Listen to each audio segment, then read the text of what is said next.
Okay, so we are live streaming on TV tonight, which is why I have a microphone. Normally I don't need one. My voice can carry a room this size usually pretty well.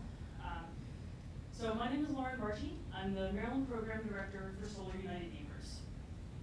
I was asked to come here by Takoma Park because we are running a program called a solar co-op, which is basically a bulk purchasing campaign. But before I get into all the details of that, I'll tell you a little bit about Solar United Neighbors as an organization, how we got started, kind of some of the things that we do. So we are basically a grassroots organization whose main objective is to make it easier for people to go solar. Whether you are trying to go solar on your own roof, whether you want solar like community solar, and I will explain what that is in a minute, or whether you just want to be an advocate and make sure renewable energy is available for equal access to everyone. That is all the things that we do. How we got started. So who here has seen An Inconvenient Truth? Okay, most of us. So back in 2007, our executive director's son, who's the young man in the green shirt there, he went with his best friend and he saw An Inconvenient Truth. He came back and told our executive director, Anya Skolman, hey mom, we need to go solar. Okay, but what does that mean? How do we do that? This is what she found. She found that it was expensive. The utilities didn't know exactly how it fit in with the grid. The government didn't know what that meant when it came to tax credits, and it was complicated. So she told her son that if she was going to go through all of this trouble, she was going to figure all of this out, that they weren't going to be the only family in their neighborhood to go solar. So she sent her son and his best friend out, and they got 40 people to join the original co-op in their Mount Pleasant neighborhood of Washington, D.C. Fast forward 10 years. We are now in this many states, also plus Colorado. Yep. We are 13 or 14 states. We are almost always expanding in some way, shape, or form. And we have not only programs in all of these states, but we also have a nationwide membership and help desk program, which is on this slide. So you have co-op membership, which is what you're here to learn about today. That is absolutely free, and I'll go more into detail about that later in the presentation. And then you have individual membership. And this is, anyone can be a member, whether you have already gone solar or you know you can't. We always encourage anyone who simply likes the work that we do, please become a member, please support our work. But also membership is for people who may not live in a co-op area at the moment, or they know that their timing's not going to be right for a co-op. You know, they're not ready to go solar right now, but they're going to be in a year. There may not be a co-op open in their area. So you can pay, it's $85 annual membership, and we help you go solar by yourself. It also, if you are in a hurry to go solar, also a little faster this way. You don't have to go through the entire co-op process, which can take a couple of months. So that's Solar United Neighbors in a nutshell. Any questions before I move on to the main part of the presentation? Okay. So the main part of the presentation tonight is going to take 3 parts: solar technology, the co-op itself, and then everybody's favorite topic, how you pay for it. After each section, I will stop and ask for questions, but please interrupt me. I have a 6-month-old at home. He doesn't understand social cues, so he interrupts me all the time, so it's absolutely fine. Okay, so first things first, solar technology. Does anybody here already have solar? Awesome, great. So solar panels. The panels that you see on most roofs are PV, or photovoltaic, which simply means that the panels make electricity. This is a panel. I also have a little one over there on the table. Several parts. In each panel there are cells. The cells are what make the electricity. Several cells make a panel. Several panels make an array. Here comes the fun part, and the part that, when I started working in solar, took me a minute to understand. So solar panels and solar arrays are not sized by the number of panels. they are sized by the watt or by the kilowatt, which means that when you talk to a neighbor who has a solar array, they may say it's a 12-panel array, or they may say it's a 6.2 kilowatt array. Both of them may say the exact same thing, but the 6.2 kilowatt tells an installer, or someone who understands solar a little better than even I do sometimes, exactly the size.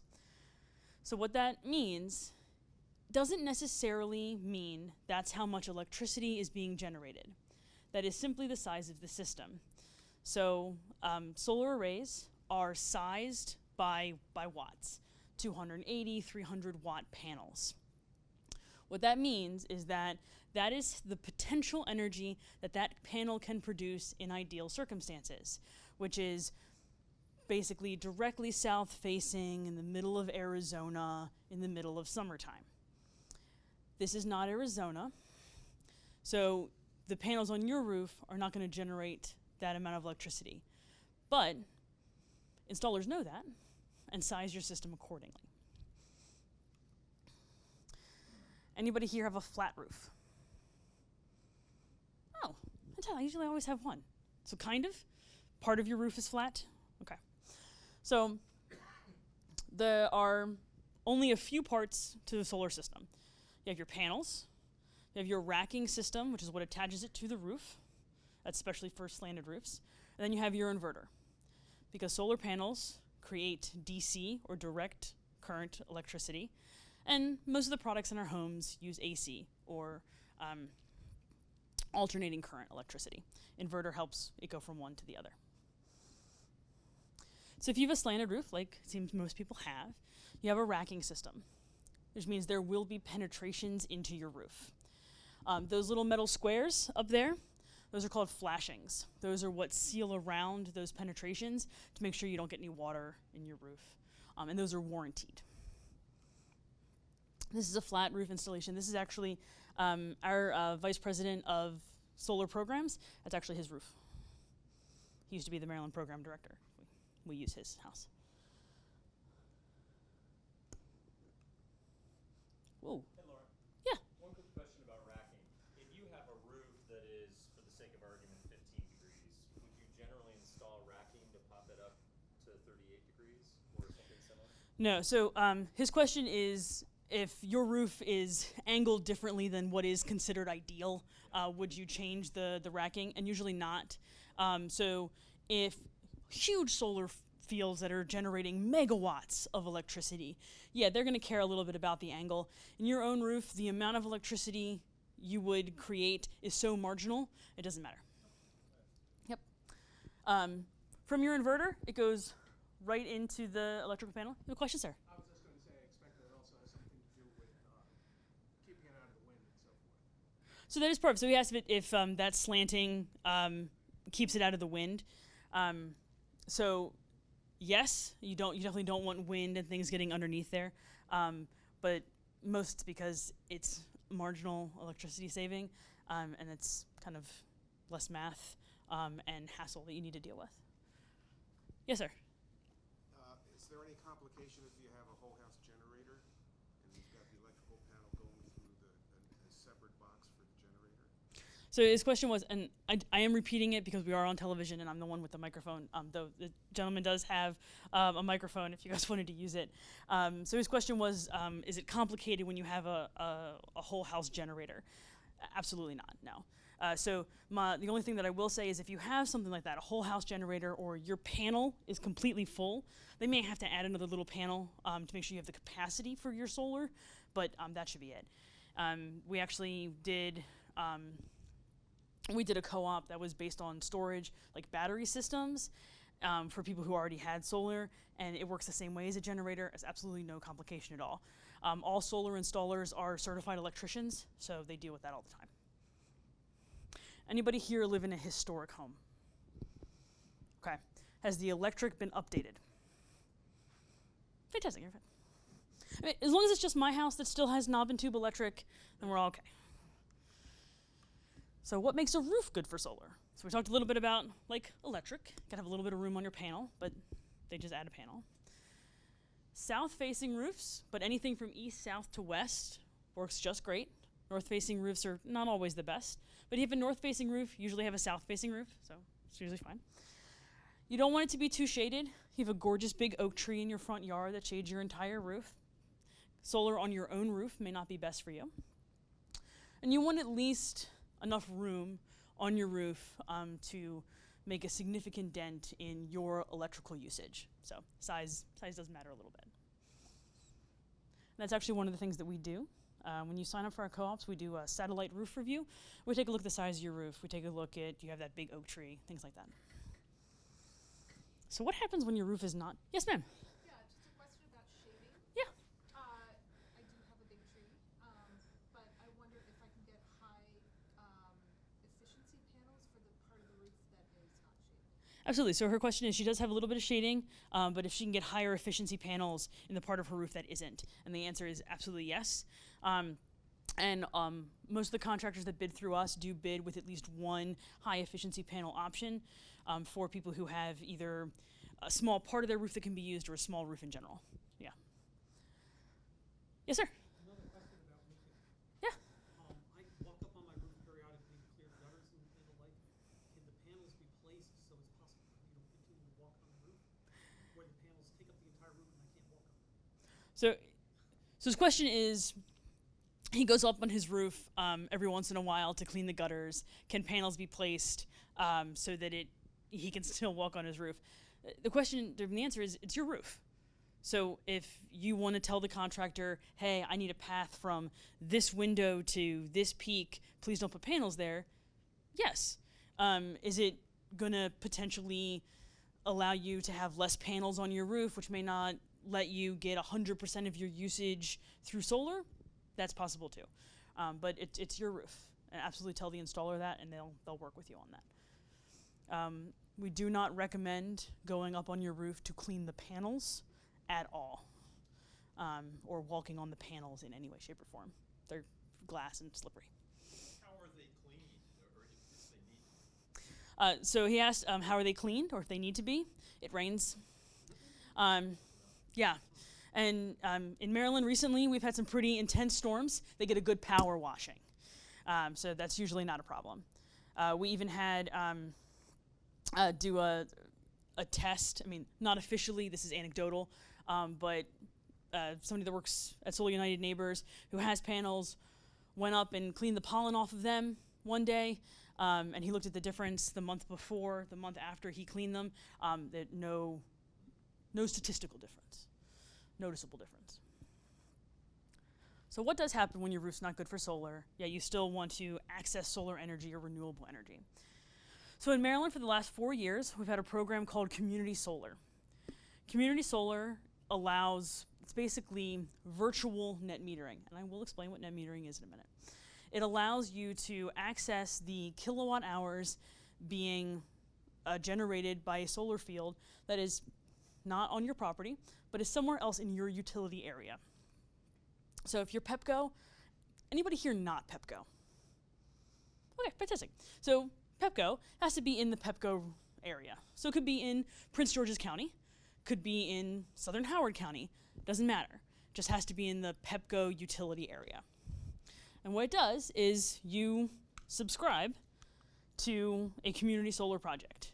You subscribe for this many kilowatt hours annually or monthly, depending on how the particular contract works. Then the community solar organization sends the credits for those kilowatt hours to Pepco.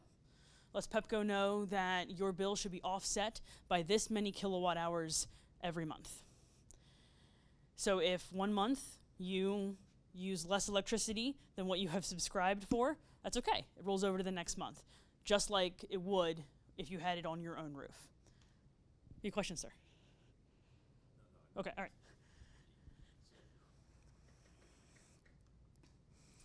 On our website right now, we actually do have a bunch of community solar projects. We ourselves don't do them. We have relationships with the subscriber organizations or the developers who own the community solar projects. We have them on our website in the same exact way for each project, so you can compare apples to apples. Answer a lot of simple questions, cost, savings, exactly where the project is, things like that. But most of you are here to talk about solar going on your own roof. But if you realize it's not, and you do sign up for the co-op and we work with you through the fact that your roof may not be the best, we also will email you all of this information, also flyers on the table over there about community solar. But let's go back to putting it on your own roof. So this is just, a good diagram. Sun hits the panels, panels generate the electricity, goes into the inverter, into your box. If you're using your lights and all of the other things in our houses that use electricity, it's powering them. And right now, you're not home. Maybe your lights are off. I think everyone's air conditioner is on today. My car said it was over 100 degrees when I got here today. But say it's not, say it's a nice fall day, you don't have any heater or air conditioning on, and you're still generating a lot of electricity because it's a bright sunny day, that extra electricity is going out into the grid. Net metering. I promised I'd get back to it, right? So what is net metering? Net metering is what allows you to generate electricity, put it onto the grid, and get credit for it from PEPCO. So in Maryland, our net metering law is a 1-to-1 ratio, which means for every kilowatt hour that you put out onto the grid, your bill is credited for 1 full kilowatt hour. Okay? And Solar United Neighbors and some of our advocacy work, we are going to strive to keep it that way for as long as we can. Or make sure that if the net metering law changes, it's as fair as possible. Yes, sir? You said that's for Maryland. Yep. I think I'm connected, I live in Maryland, I think I'm connected to the DC power grid. Does that apply the same thing there? So you live in Maryland, so net metering is, you will stick with the Maryland law. So what he asked is, but you're connected to the DC feeder line? Is that? So what that will affect is something that I will talk about in the economics, called solar renewable energy credits, because you will be able to sell them in DC, whereas other Maryland homeowners cannot. But I will, and that is very awesome because they're worth more in DC, but I will get into that more at the economics section. But that does not affect your net metering whatsoever. So, for PEPCO area, at the end of every year, and their year ends in April, I do not know why, they will calculate how many credits you have left on your bill, if you have any, for the last 12 months. And in April, they give you a little check for what's left over. So here's how that works, because of course it's not as simple as that sounds. In Maryland, net metering is for 100% of your annual usage, which means if you have credits left over at the end of the year, then you have gone over the 100% of your usage. They still have to pay you for those, but PEPCO gives you the generation rate, which is smaller. It's what they're paying the big power plant down the road. It's not what you're being charged for kilowatt hour. First 100%, it's a 1-to-1 ratio, you've got that. Over that, it's the generation rate. Any questions about net metering before I move on?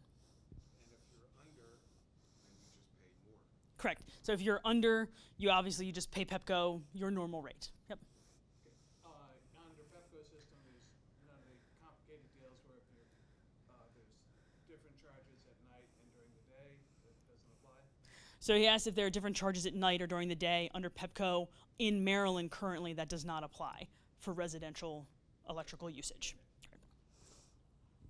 And hopefully it will stay that way for as long as we can. So, you've got solar.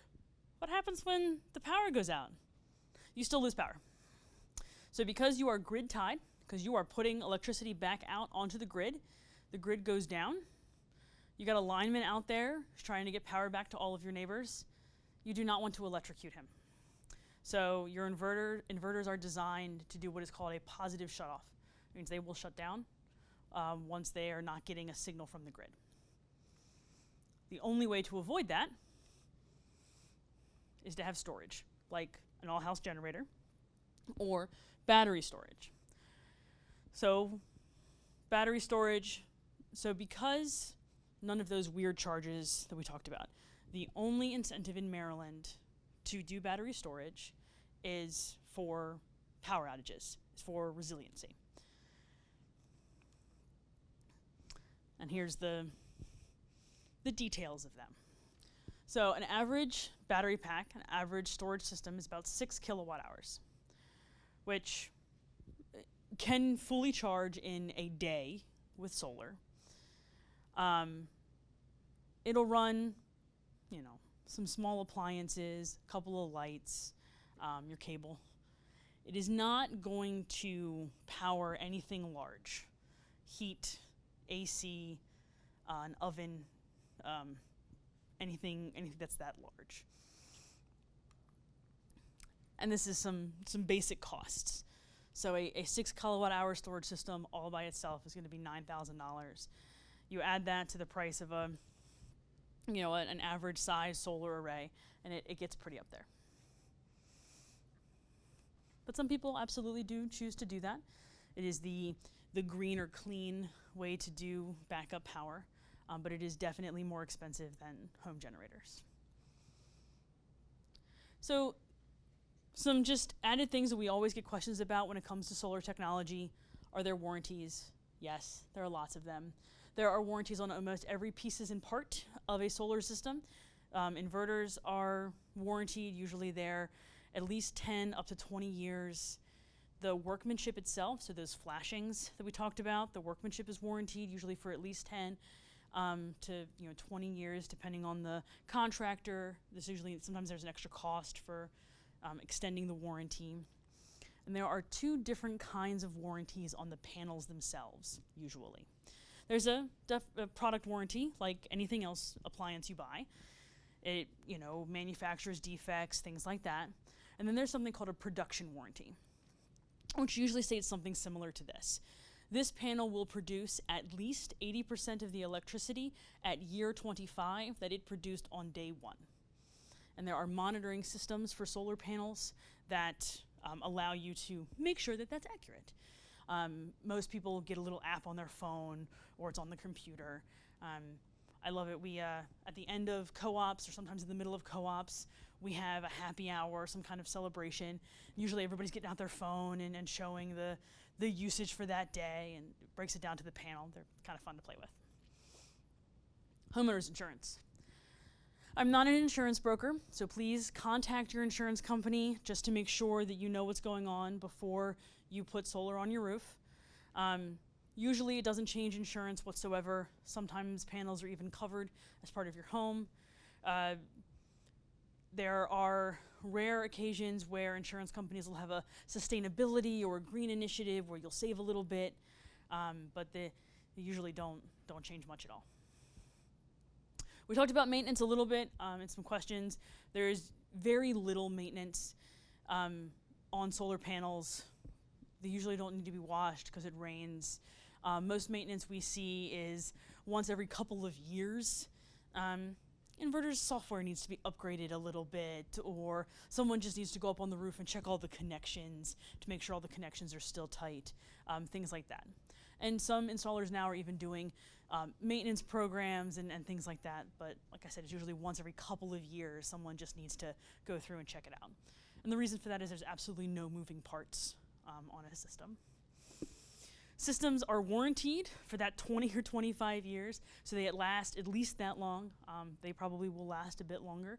The reason that we say a bit longer is honestly because modern solar systems have only been installed regularly in residential homes for about 20 years. They're still going strong, so we don't overestimate that. Anybody here live in a historic district or an HOA? HOAs? Historic district? Okay, so historic districts. One, obviously you want to check the rules and regs for your historic district to make sure you can even install solar. And the other thing is that on one of the final slides for tonight, there's going to be a thing called the Maryland Clean Energy Grant. It's $1,000. You may not qualify for that. I live in a historic district myself, so I understand that there's all kinds of rules and regs, but also most installers have worked with them before and can work you through that process. Yes, sir? One other question about maintenance. What happens if the roof needs maintenance underneath the panels? See, beat me to it. I was just about to say. So, it's all right. That's good. Lead in. So he asked about what happens if your roof needs to be repaired. So one of the questions when you sign up for our co-op that we are going to ask you is, how old is your roof? If your roof is over 10 or 15 years old, we are going to tell you, you may want to replace it before you put solar on it. Even if your roof is 3 years old, you put solar on it and it needs maintenance. Solar company has to come out, has to uninstall your system, has to store it properly, and then reinstall it after the roof is repaired. And that can be costly, a couple $1,000s. So that is why we really do recommend that if you think your roof is going to need repair or replacement in the next 20 years, you may want to replace your roof before you put solar on it. Yes, ma'am. Just going back to storage. Mhm. I read about a program in the UK where Nissan is using the used car batteries for storage because it's actually appropriate when they're run down to use it for home storage. Is anything like that coming here, or is that so experimental that? So talking about storage, battery storage, and car batteries being used for that.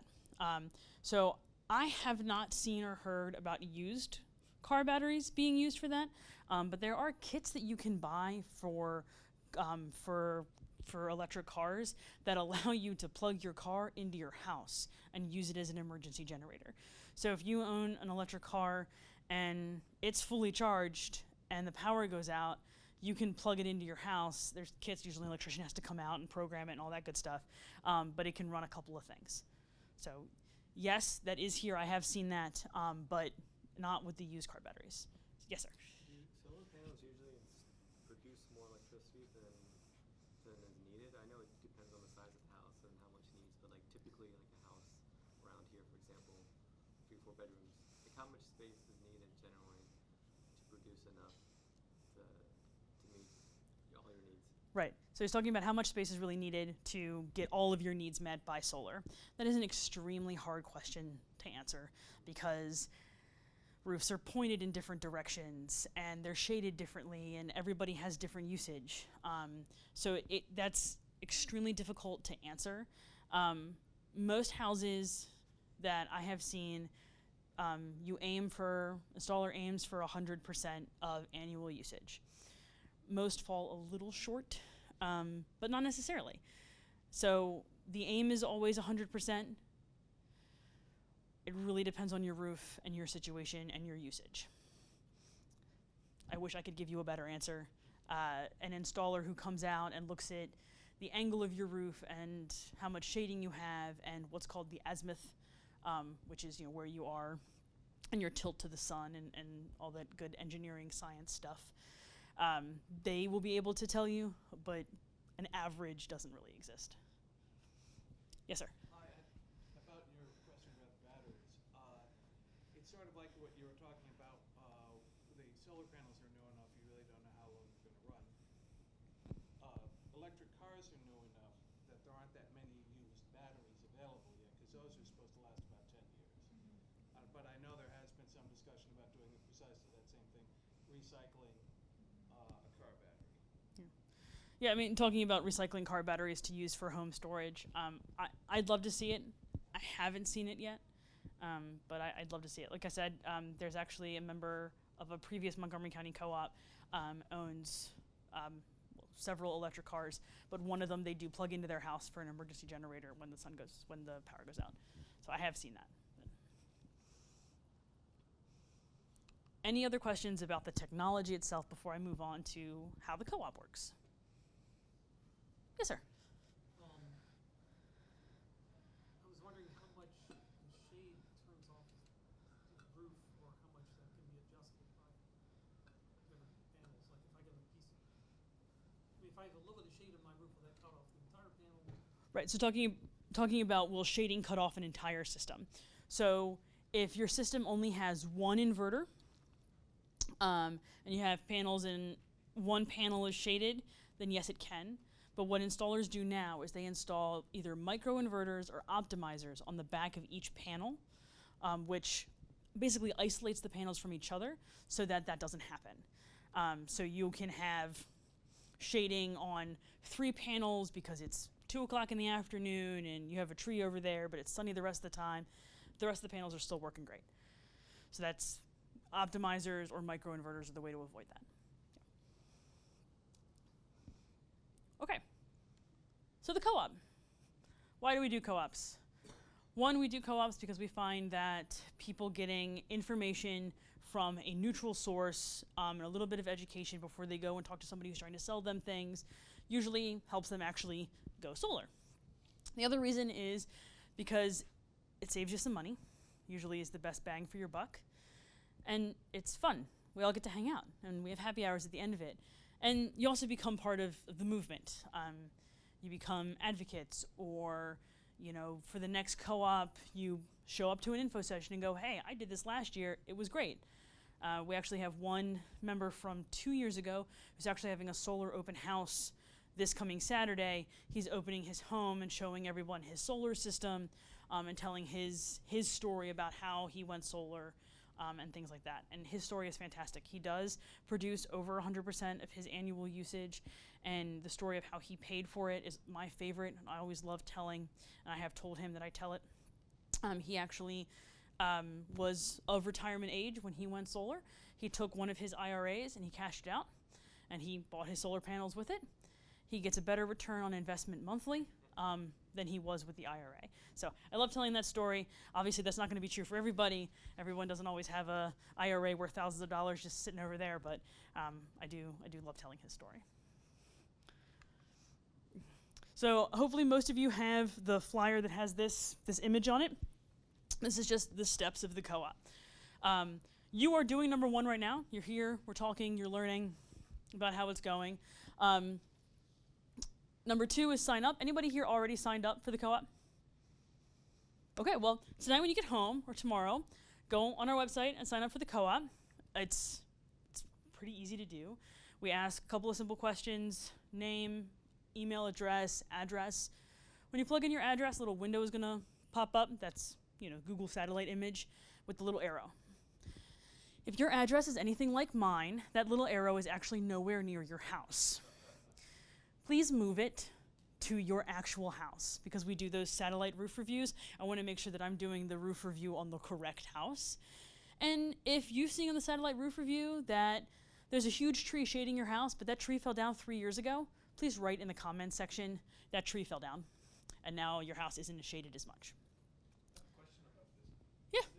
Is this similar to the roof reviews that you get from, I think there's a Google sunroof and there's another one online?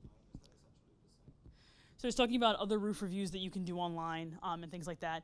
It is similar, but we do these by hand. So I will actually, me or somebody in our staff will actually look at your roof. We will do measurements to figure out how the square footage. It is similar, yes, we just do them by hand. Other questions that we're going to ask when you sign up is, what is your annual usage? If you don't have that information, leave it blank, that's fine. Your installer is going to get it. And we ask, what are you looking for in an installer? Are you looking for just price? Are you looking for, they're a local company, they hire locally, you can really plug in whatever you like. 3 is we try to grow the co-op, which is what we're doing right now. We have over, I believe it's over 70 people in the co-op right now. The bigger the better. And then we select an installer, which actually this co-op will be doing on Monday. If you want to be involved in that process, sign up for the co-op and email me and let me know. And please come out. Anyone who wants to be on the selection committee can. Right now I believe we have 9 people on the selection committee, which is great. We have a couple of very competitive bids that we received last Friday. At the moment, my co-op coordinator and I are going through those bids. We break them down. We put them in an Excel spreadsheet so the selection committee can compare apples to apples. The only people that see all the bids are the members of the selection committee, because we do ask that you sign a non-disclosure, because the installers do not want to be 3 months from now, they weren't the chosen installer, and go, hey, but I see here you were willing to offer this. It's a little different because we're giving them so many customers. So the selection process usually takes a couple of hours. We hang out, we're going to hang out Monday evening. I'll bring cookies, which would be great. And then next week, we will talk to the chosen installer. They sign a little bit of paperwork with us to make sure that they are going to give proposals based on the bid price to everyone. And then you all will start receiving your bids. The way that we ask the installers to do it is first sign up, first proposal. So they will start calling and making appointments for proposals from first person to the last person who signs up. You can still sign up after the selection committee. You can sign up probably for this co-op all the way through August. Once everybody, they go out, they talk to you. Installer gives you your proposal. Up until this point, you have spent $0. Doesn't cost you anything. There is no obligation to the other members of the co-op or to Solar United Neighbors or to the installer. You sign a contract with the installer and you have a legal relationship with them. Still not with me, still not with any other members of the co-op. Okay? And if you get a proposal and you're like, this doesn't look like what the bid was, because everyone will get the winning bid information, please send it to me, give me a call, that's my job. My job is to make sure that everyone is getting exactly what was bid for, okay? Then once everybody gets installed, we have a party. I usually give out fun awards, like the first install, last install, first contract signing, which isn't always the first install. You know, usually give out a fun award, person who was at the most info sessions, things like that. These are just some of the reasons that selection committees have chosen installers in the past. I have actually, in the almost 2 years that I have been here, I have seen selection committees choose for each one of them. Obviously price is always a big one. I've seen selection committees go for one that wasn't the lowest, but it was the second lowest, but they had the better equipment.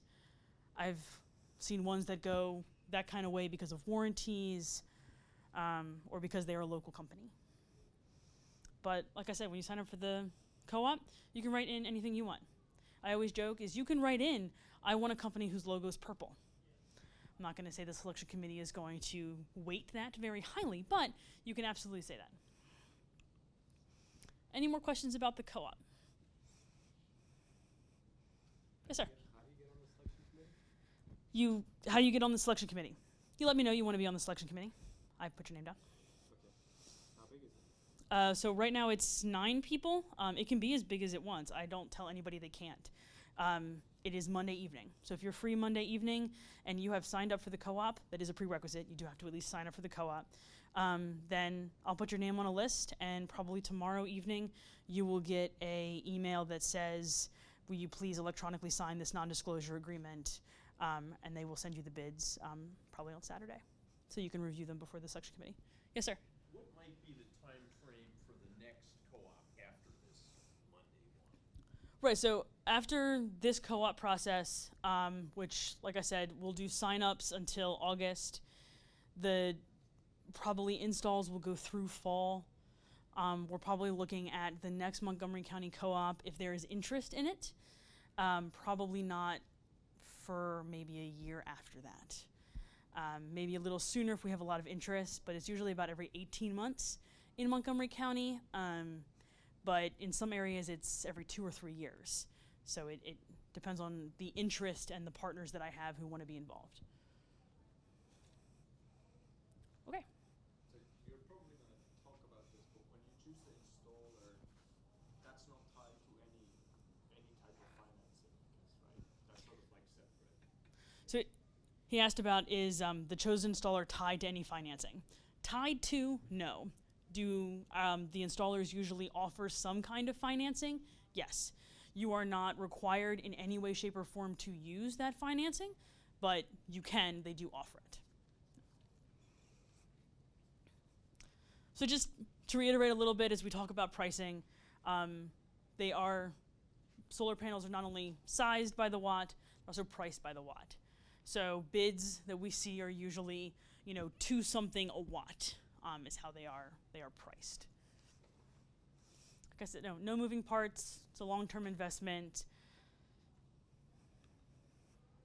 This is what the price of solar has done in the last 40 or 50 years, which looks great. This is a little more detailed about it. So the red is the soft cost. That's the part that hasn't changed much. That's the advertising. That's the education installers have to do. That is where Solar United Neighbors saves you money, because that is what installers realize that they don't have to do a lot of when they win a co-op. Because I've already done all the education. We've done a basic roof review and things like that. So the price of the components themselves has gone down quite a bit. Labor has stayed pretty much the same. So you all, if you have that flyer, this is on the back of that, this pricing information. So we say $2.75 a watt is the average we get for a co-op price. I can say, because I've looked at the bids, that all of the bids, the base price is under that amount. I can't tell you what they are, but I can tell you it is under that amount. There we go. So 4 kilowatt system, which is on the smaller side for a larger suburban home. It's going to be $11,000, 8 kilowatts. You're looking at the 22. After the 30% tax credit, you're looking at, and the $1,000 Maryland Clean Energy Grant, that's the one if you live in a historic district you might not have access to. You're looking at either about about $7,000 or about 14.5, depending on the size of your system. Within 10 years, and most installers are going to size systems with your usage so that they will pay themselves off within 10 years. So that is what you're looking at the estimated year 10 savings, making sure that that number is going to be higher than your out-of-pocket cost.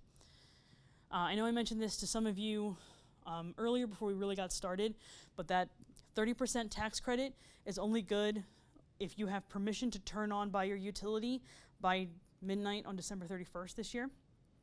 That tax credit goes down to 26% on January 1st. So, any questions about this? What did it start out as? Was it higher than 30%? No. It was 30% pretty standardly, and then the new tax code came out last year, it took this out this way. So if you don't have, $22,000 hanging out in your back pocket, which I don't, how do you finance it? So you can finance it standard loans, home equity lines of credit, just like you do any other home improvement thing. Other ways are bridge loans or solar-specific loans, and installers usually have 1 or 2 of them available. And they'll say something like this. They'll have 0 interest for 18 months, and at the end of that 18 months, you have to at least give it 30%, because they want the 30% tax credit, they want that back, and then it'll be a standard rate for the rest of the loan, 10, 15 years, depending on the loan you do. Third-party ownership. We do not see a lot of this with our co-ops, but this is lease or power purchase agreements. So you're not actually the owner of the solar panels on your own roof. Some of the installers that bid through us do offer this kind of service, some don't. And basically if you hear a power purchase agreement or a lease, what it means is that you agree to buy all of the energy that the panels make, you just don't own them. It works the same way on your utility bill, though, as if you owned them. And this is the kind of payback difference. This is what it looks like. So that dark blue is if you pay in cash outright. Obviously, you have that large, first shell out of payment. But at the end of the 25-year life of your panels, you have saved or earned more money with any other option. The light blue is if you finance a 15-year loan, that is that light blue, and the green is a lease or a power purchase agreement. So you can see how much more money you are saving or earning after the panels are paid for if you buy the system, or you buy the system through financing or something like that. And that's it. That is the website you go to sign up for the co-op. Yes, sir. You were going to mention something about the DC power grid. Right. Thank you for reminding me. I said I was going to mention something about the DC power grid. I don't always do that because it doesn't affect everybody, but you're absolutely right. And I don't always go through this because the solar renewable energy credits in the past couple of years in Maryland haven't been worth much, so I don't always mention them. But they're right there. Solar renewable energy credits, you know, $25 a year. They've gone up a little now since we've increased the RPS, or the Renewable Portfolio Standard, which is what created this market, created those credits that you can sell on this market. That market, that RPS, has gone up to 50% in Maryland. It has to be 50% by 2030, which is why the SREC prices are we are starting to see them go up. But if you are on the DC feeder line, then you can sell your SRACs in the DC marketplace, and in the DC marketplace, they are worth several $100s a piece. We are not expecting or guaranteeing in any way, shape, or form the Maryland ones to go up that high. They are increasing. It's another way to pay back your system. Usually, everybody, depending on the size of your system, on average is generating 1 renewable energy credit a month, about 12 a year. How do you know if you're on the DC feeder? So question was, how do you know you're on the DC feeder line? You know that by asking Pepco, quite honestly. Pepco has to tell you. Or you can send me your address, and I will look it up for you. I have no problem doing that. Any other questions about SRECs or anything else? No, that's more about the roof. So we'll need a new roof. Mhm. Does it make sense to do it sort of like in one go? Or is it better to do that independently? Yeah, so talking about roofs, is it better to do it all in one go or to do it beforehand? So it is better to do it all in one go. I'm going to specify what I'm about to say by saying I'm not an accountant, and you should absolutely talk to one. But you can take that 30% tax credit off of the cost of the roof replacement for the portion of the roof that is needed for the solar panels. So it is a complicated formula that you absolutely should talk to an accountant about, but you can do that. So it is better to go all in one go, and then talk to an accountant. Would the installer also provide sort of like the roofing, or is that something we would have to choose our own roofer? So the question is, do the installers provide roofing services? And most of our installers work with a roofer. They'll have a roofer they have a partnership with, that they trust, that they'll recommend.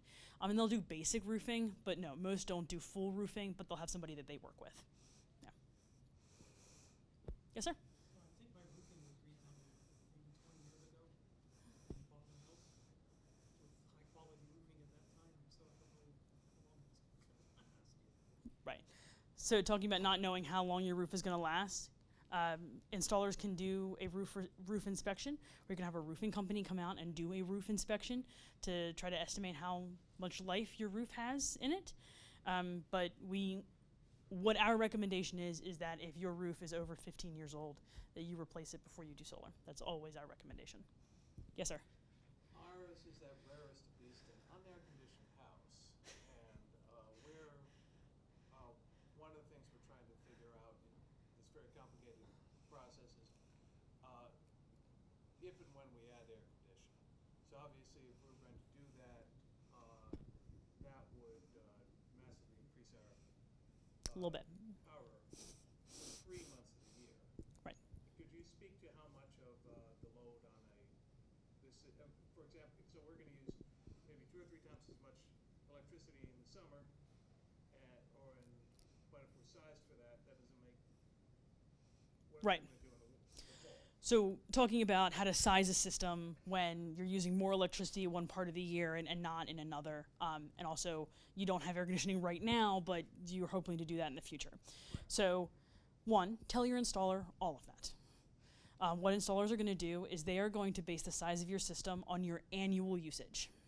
So they're not going to look at just August or just February, which are highest heat and highest air conditioning months. They're going to look at your average throughout the entire year of usage. And then they're going to ask you, are you planning to add an air conditioning? Are you planning to get an electric car? Things like that. Please tell them. They can usually estimate it pretty well, especially if you're thinking about doing that in the next couple of months. If you're thinking about doing one of those two things the next couple of years, then they may not size your system for that yet. What they may do is they may keep in contact with you to see when you're ready for that, or depending on what you have said your time frame is, they may recommend a larger inverter so that you have a larger inverter in place. So all you have to do when you add the air conditioning or add the electric car is to add a couple more panels on your roof. You don't have to do the panels and the inverter, things like that. But talk to your installer. Your installer will be able to work through that with you. Yes, sir. I infer that in order to belong to the co-op, your house has to be a producer. What do you? You have to have an array on your roof. I have to have it. So to join. My roof. So to join the co-op, Yeah. no, you don't have to have an array on your roof. To join the co-op, you have to want an array on your roof. Okay. That's what you get at the end of the co-op. Is it conceivable for one of these co-ops to have a remote array somewhere? So that's not how our co-ops work. So talking about a remote array for a co-op. Our co-ops are just bulk purchasing campaigns, so everybody gets a panels or an array on their property. It doesn't have to be on your roof. It can be in your backyard, freestanding. Remote arrays are going to be community solar and things like that, which I can talk to you about afterwards. What if the provider you select has a rent your roof arrangement? So all of Put cash into it. right. So talking about if they have a rent, if the installer has a rent the roof option. So what you're gonna do is every single one of our installers offers a buy the panels outright option, or a rent the roof option. It's your choice. Some of our installers don't even offer that rent the roof option, which is a lease or a power purchase agreement. Most of them just offer you to buy the system, either outright or through financing. So you have a list of, or the co-op which we would join has a list of suppliers who are participating. So the co-op will choose one installer for everyone. So everyone will get one installer. That choice has not been made yet. No, that choice gets made on Monday. Okay. We had neighbors across the street put TV on their roof last summer, and Pepco sandbagged their inspections for 6 months, so they never achieved any benefit from the summer. Pepco's approvals getting better? So talking about Pepco's approvals and how long that they sometimes take, I haven't heard of one through our co-ops taking that long. Sometimes they do take a month or two. I have not heard that. So that is. But it's a risk with the time schedule that you described for the end of the credits. So is it a risk for talking about the end of the 30% tax credit? And so because it's only July, well, it's not even July yet, because it's June and we're choosing an installer in July, 6 months we are assuming is going to be pretty safe. Starting in September is when we are going to say, if you sign a contract in September, you might not make it. But here in July, which is what we're hoping is when most of our contracts will be signed for this co-op, you should be safe. Okay, thank you. You had a question, sir? Okay. Yes, sir? I get all kinds of mailings from different solar companies, and I'm sure they're for-profit organizations. But can you just very generally, briefly describe the pros and cons of the co-op experience versus going with one of these companies? Pros and cons of going with the co-op versus another organization. So I work for Solar United Neighbors. They write my paycheck. No, just kidding. So your benefit is that you're going as a group here. It's bulk purchasing. So you are going to save money. You have installers who want, for Montgomery County right now, I have a list of 70 customers that have already gone through the education, have already had a general roof review done. Installers want that list. So they bid pretty competitively for it. So that's one of your benefits. The other is we get to hang out. It's a pretty cool benefit, right? You do save quite a bit of money. Right, I'll bring cookies on Monday if you come to the selection committee. So how often do you have meetings? So how often do we have meetings? We have info sessions usually, while the co-op is growing, usually about twice a month. And then once we have an installer chosen, we probably only will have 1 or 2 after that. And then we will have at least 1 celebration happy hour once most people are installed. Yes, sir. Yeah, just to answer the gentleman's question, yes, if you don't know anything about solar, it's a good way to